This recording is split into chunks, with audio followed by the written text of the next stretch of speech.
Xin chào các bạn, tôi tên là Park, tôi tên là Park, tôi là người Hàn Quốc, tôi tên full name, tôi tên là Park Sang Bong.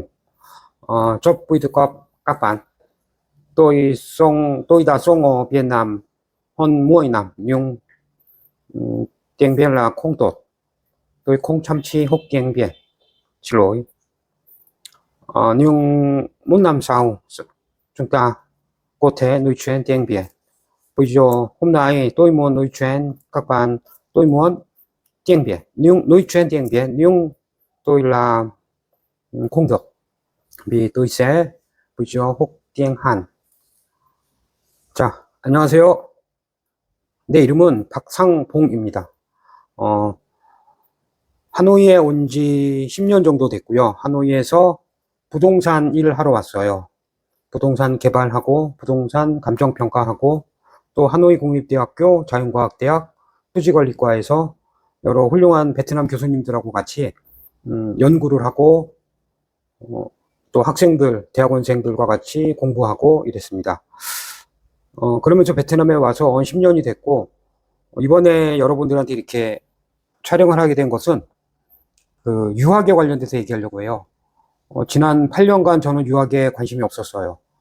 그런데 우연한 기회에 1년 반, 2년 전에 한국에서 교수님이 오셨고, 그 교수님이 유학에 대한 말씀을 하셨고, 또 제가 한국에서 박사를 공부할 때 저희 대학교에는 베트남 학생들이 좀 있었어요. 한 7년 전쯤 되는데, 7, 8년 전.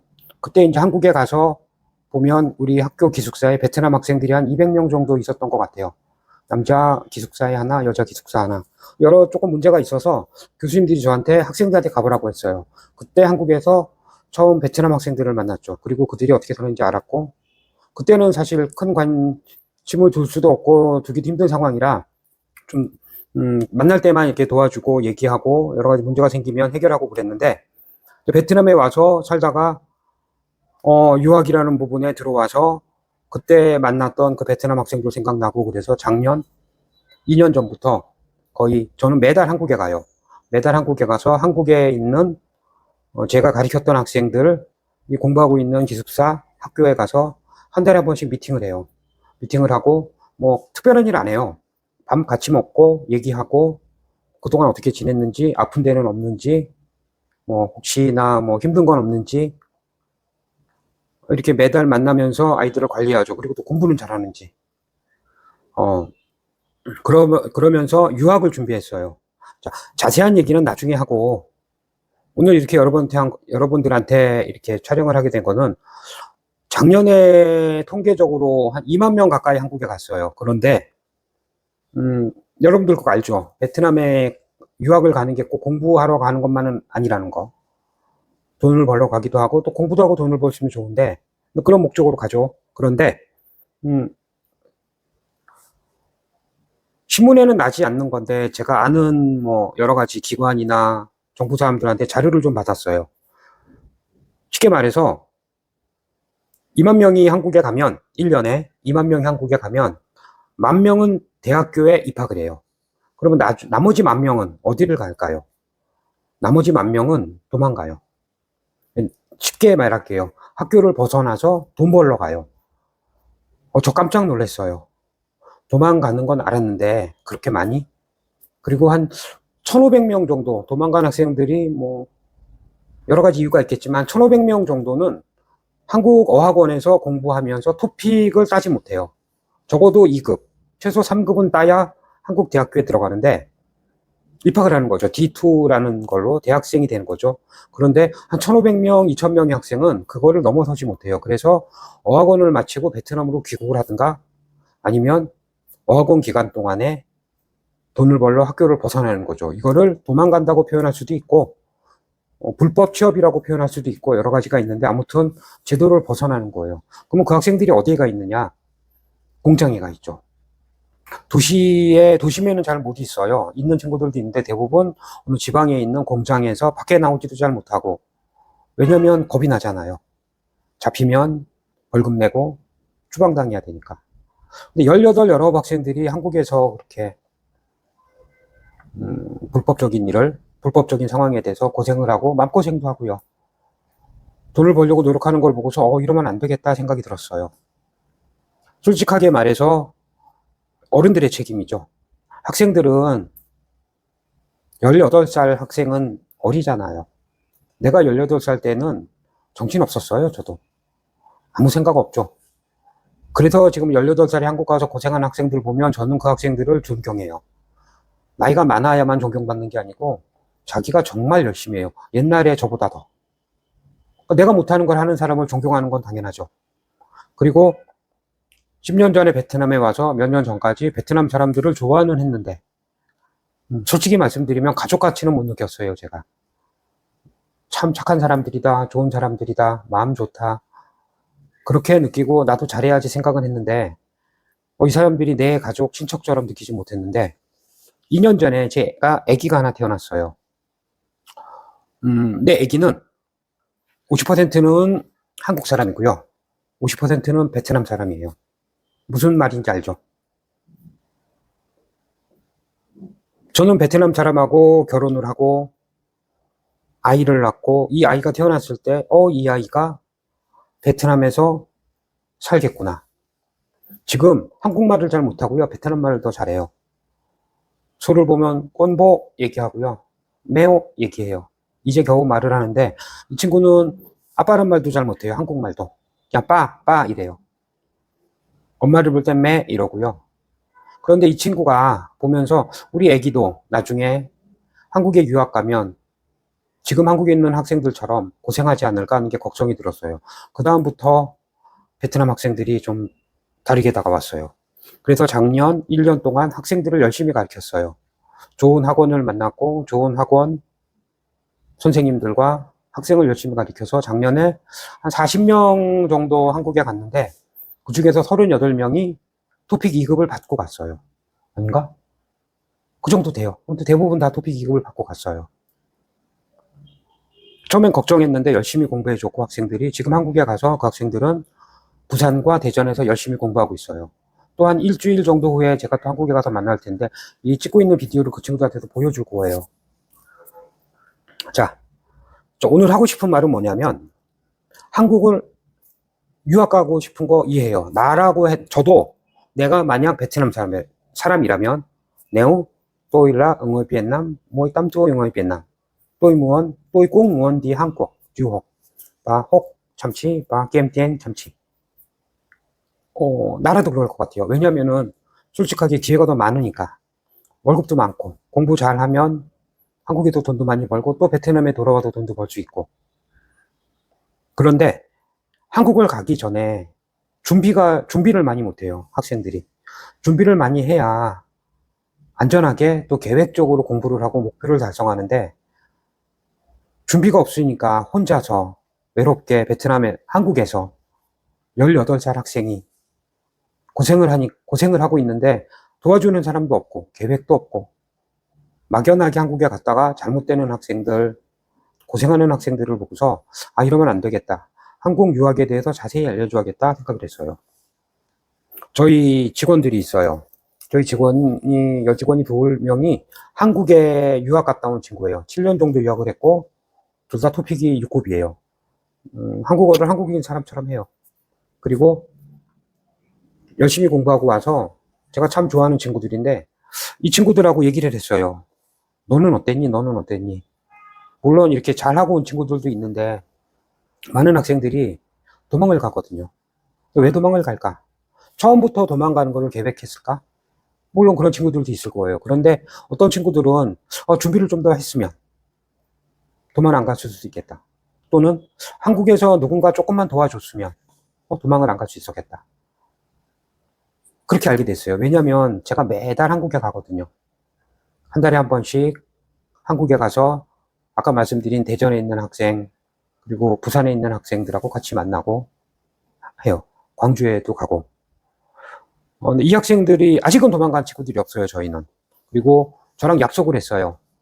이제 3개월 지나는 친구들도 있고 6개월 지난 친구들도 있는데 그 친구들한테 제가 너희 토픽 상급 받으면 내가 아르바이트 소개시켜 줄게. 친구들이 믿지 않는데 저는 해줘요. 해줄 거예요. 어떻게든지 해줄 거예요. 그래도 다행히 너는 우리 학생들이 너무 고마워요. 고맙고 대견하고 그래요. 그런데 다른 학생들을 보면 아무도 도와준 사람이 없는 거예요. 저희가 힘이 많아서 그 대학에 있는 모든 베트남 학생을 도와주고 싶은데 사실 아직 그러지 못하고 있고요. 앞으로는 그렇게 할 생각이에요. 자, 그거는 우리가 할 일이고, 그리고 이 영상을 보는 사람들은 아직 베트남에서 한국에 유학을 가려고 계획을 하거나 준비를 하거나 희망하는 사람들일 거예요. 자, 그 친구들한테 저희 아까 직원들하고 얘기를 했어요. 우리 영상 하나 찍자. 뭐 찍으려고요? 한국 유학 가지 마. 이런 영상을 찍자. 그랬더니 우리 직원들이 얘기를 해요. 유학원에서 어떻게 한국 유학 가지 마라는 영상을 찍어요? 얘기를 많이 했는데 그 친구들 나중엔 동의했어요. 준비를 하고 가야 된다는 뜻이다. 자, 여러분. 그러면 오늘은 하나만 얘기할게요. 한국 유학을 갈 때 뭐가 중요해요? 사람들이 얘기해요. 많은 학생들은 비자 나와요? 알바할 수 있어요? 장학금은 어떻게 돼요? 다 질문을 해요. 그런데 지금 세 가지. 비자 나와요? 알바할 수 있어요? 장학금은 어떻게 돼요? 이거 세 개가 하나로 모아지는 거 알아요? 그게 뭐냐면 한국어예요. 실제로 제 경우에요. 작년에 비자 인터뷰 도와준 친구들이 우리 아이들은 뭐 100% 땄고요. 다른 학원 친구들도 있고 그래요. 한국어를 잘 못하는 친구들이 와서 비자 인터뷰를 한 1, 2주 정도 도와줬어요. 그 친구들 지금까지는 100% 다 비자 받고 유학을 갔어요. 다른 거 없어요. 비자 받을 때 내가 성적이 좀 부족하거나 경제적으로 좀 신뢰가 없거나 서류가 조금 결석이 많거나 여러 가지 문제가 있잖아요. 이런 것들을 다 이길 수 있는 방법은 하나예요. 한국어예요. 영사님하고 얘기를 할 때 한국어를 잘하면 영사님은 이렇게 생각해요. 너 준비 많이 했구나. 한국 갈 준비가 됐겠다. 그런데 만일 똑같은 조건이죠. 고등학교 성적도 안 좋고 결석도 많이 했는데 부모님 직업도 좀 신뢰가 안 가. 이런 상황에서 한국어도 못해. 이런 친구들은 비자 받을 가능성이 떨어지는 거고요. 나머지 다 안 좋은데 한국어로 나 정말 한국 가고 싶어요. 그래서 이렇게 준비를 했어요. 노력을 한 것을 영사님이 보면 영사님들이 거절 못 하셨어요. 지금까지는 100%다 보냈어요. 앞으로도 모르죠. 자, 비자도 한국어예요, 결국엔. 알바 할 수 있어요, 한국에 가서. 알바가 무슨 말이냐면 파타임 잡이에요. 그런데 주인 입장에서 한국 학생이 오고 베트남 학생이 오면 누굴 뽑겠어요? 당연히 한국 학생을 뽑아요. 왜? 한국어가 잘하니까. 그냥 해 하면 하니까. 그런데 베트남 학생한테 설명을 해야 되거든요. 한국어를 한국 학생처럼 못하니까. 그래요. 어디는 그러면 또 그래요? 베트남 학생만 아르바이트 파타임 잡을 하냐? 아니죠. 중국 학생이 있고요. 베트남 학생이 있고요. 인도네시아 학생이 있고 타이, 미얀마, 캄보디아, 라오스 많이 있어요. 그러면 베트남 학생은 그래요. 한국 학생한테는 경쟁력이 진다고 해요. 그러면 다른 나라 학생들하고 경쟁해야 되는데 이거는 나라는 보지 않아요.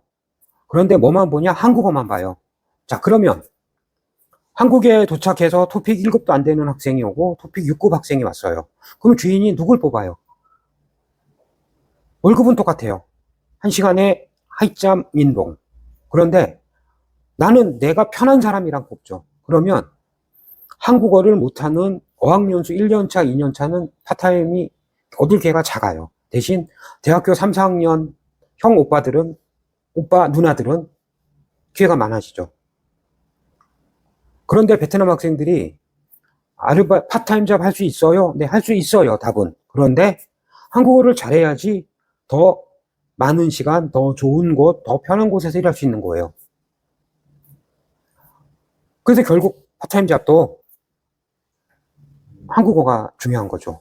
그리고 세 번째, 장학금 있잖아요.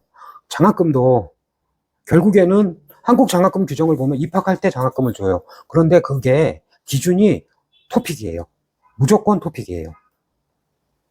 토픽 3급 30% 장학금, 토픽 4급 40% 장학금, 토픽 5급 50% 장학금, 토픽 6급 100% 장학금, 이렇게 토픽만 봐요. 그래서 결국 장학금도 토픽이에요. 그 다음에 그렇게 장학금을 받고 간 학생들이 학교, D2죠. 대학에 들어가서 공부하면서 보통 C 플러스라고 해요. 100점 만점으로 한 70점 정도 돼요.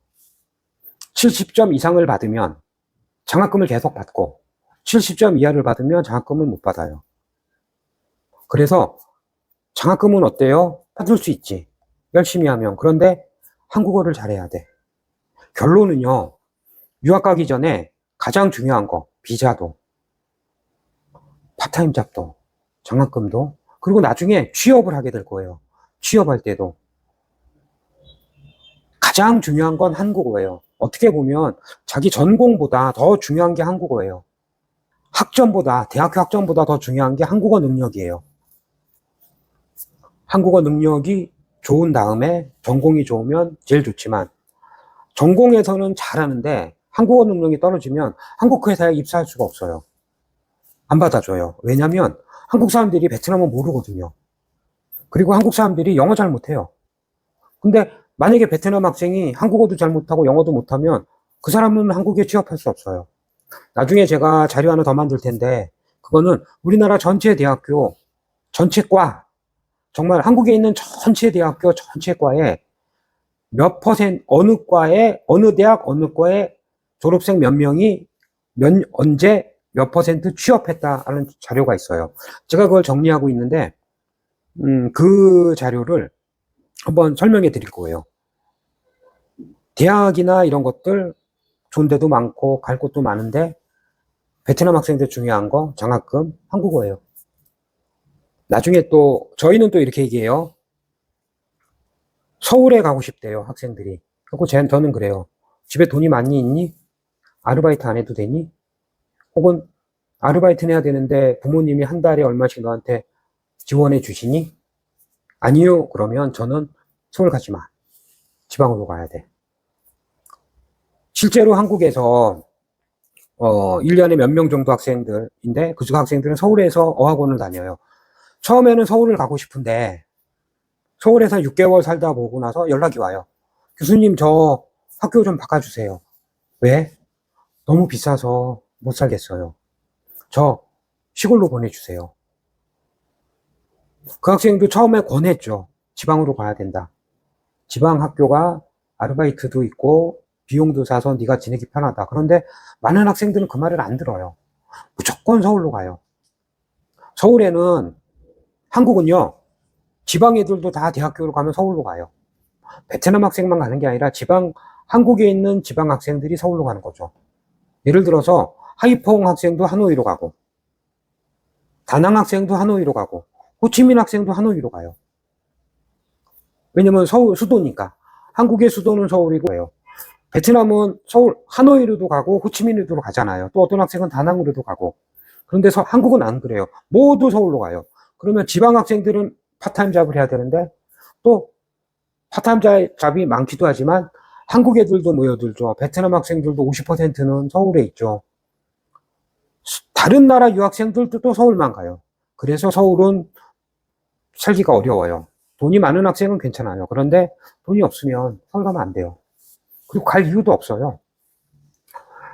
제가 여러분들한테 오늘은 한국어가 제일 중요하다. 그리고 제 소개를 간단히 했고요. 다음에는 또 여러분들이 저한테 질문하는 것들이 있어요. 그럼 한국어 공부는 어떻게 해요? 그것도 말씀드릴 거고, 저는 공부를 좀 하는데 서울에 있는 연세대학을 가고 싶어요. 고려대학을 가고 싶어요. 서울대 가고 싶어요. 그 부분에 대해서도 정리를 해드릴 거고, 여러 가지 여러분들이 궁금한 상황들, 또 어떻게 계획을 해야 돼요? 이런 것들 다 순차적으로 오늘부터 하나씩 알려드릴게요. 자, 여러분 만나서 반가웠고요. 다음에 또 만나요. 한감라이.